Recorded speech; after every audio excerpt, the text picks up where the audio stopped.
Hey, Slater Crusaders. I want to talk about Colin Kaepernick here for a couple minutes. I haven't talked about Colin Kaepernick for years. Right? I just kind of dismissed him and this whole thing as like a goofy little cultural sideshow because we're bored. But I think about where we'd be if we were in a parallel universe and Colin Kaepernick didn't do what he did. If he didn't use the platform of the NFL, which is maybe the biggest platform there is in our country, to take a knee in front of the flag, how would things be different today? So I started thinking about how Colin Kaepernick got to where he is today. When did he start being radicalized? And it turns out that his story is very important because it's exactly what's happening to a lot of people today as they're joining the cult of anti-racism. So let's talk about his radicalization. Background on Colin Kaepernick. Biological mom was white. His dad was black. His dad left his mom when he found out she was pregnant. So there's trauma there, right? Knowing that your dad abandoned your mom. And we could talk about trauma later maybe, but I think a lot of what's going on with all this stuff is a lot of projection and a lot of pain and whatever. So his mom was 19.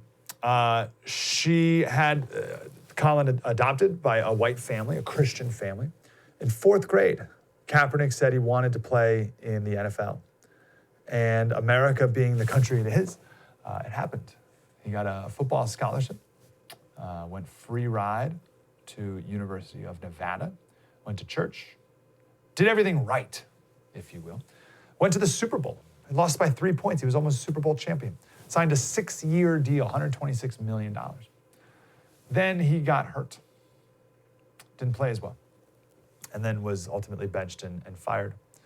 Larry Alex Taunton, he said, this is the moment where his story takes a dark turn. He met, and I'd love to find out how he met this guy, but he met a Muslim convert, rapper turned Berkeley professor, Amir Hassan Loggins. So this guy teaches all the toxic stuff that we just talked about in the last segment. Black liberation, capitalism's oppression, America's one giant long history of oppression and exploitation, the whole thing, right? So he's the biggest intellectual, if you want to call it, academic influence on Kaepernick. The professor introduced him to Nessa Diab.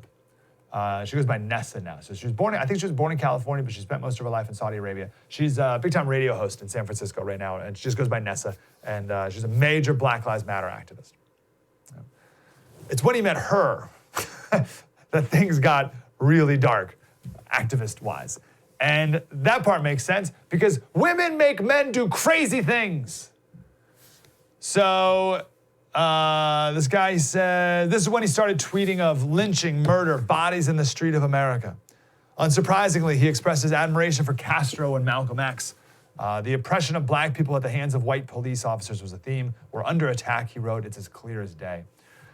He sued the NFL. We don't know how much the settlement was for, but some say it's up to $80 million. And then Nike signed him to, of course, that major deal recently. So here we are. Let me quote here, Larry Taunton. Colin Kaepernick was born in a country where adoption is not only possible, but where the prevailing moral attitudes made his adoption likely. He loved sports, and because his talents were valued, he enjoyed a free university education and a highly profitable career. When that career failed, he blamed others. And the American legal system rewarded him handsomely as if a deep and genuine wrong had been done to him, even though no wrong was ever legally established. And since this is a capitalist country where free enterprise is both legal and encouraged, he was able to parlay his twin roles of victim and social justice warrior into a major corporate sponsorship worth millions. By any measure, Colin Kaepernick has flourished and profited under an American sky. What a country.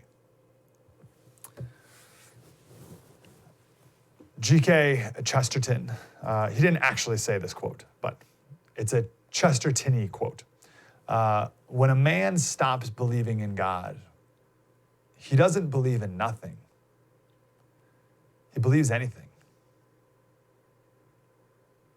And I think we have a lot of that going on right now, not just with Kaepernick, but with everyone. Slater Crusaders, thanks for watching the first on YouTube. If you want more, like, subscribe. We got plenty.